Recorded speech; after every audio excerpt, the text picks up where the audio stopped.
নমস্কার, welcome to my YouTube channel. Swami Vivekananda বলেছেন, ওঠো, জাগো, লক্ষ্যে পৌঁছানো পর্যন্ত থেমে থাকো না।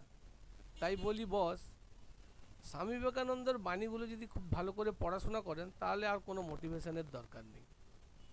তো বসে না থেকে ছোট হোক বড় হোক, যে কোনো কোনো একটা কাজ শুরু করো, আর একটা লক্ষ্য নির্ধারণ করো যে আমি এই জায়গায় পৌঁছাবই। প্রথম প্রথম অসুবিধা হবে, কিন্তু তুমি যদি সময় দাও তুমি তোমার লক্ষ্যে নির্দিষ্টই পৌঁছাতে পারবে। স্বামী বিবেকানন্দ এমন একজন মহান পুরুষ, ভারতবর্ষের প্রত্যেকটা ইউথ যদি ইনার বাণী নিয়ে চলেন তাকে কেউ আটকাতে পারবে না। তিনি তো বলেছেন যে তোমার যদি কোনো পাওয়ার যোগ্যতা থাকে তুমি পাবেই, পৃথিবীর কোনো শক্তি তোমাকে আটকাতে পারবে না। ধন্যবাদ।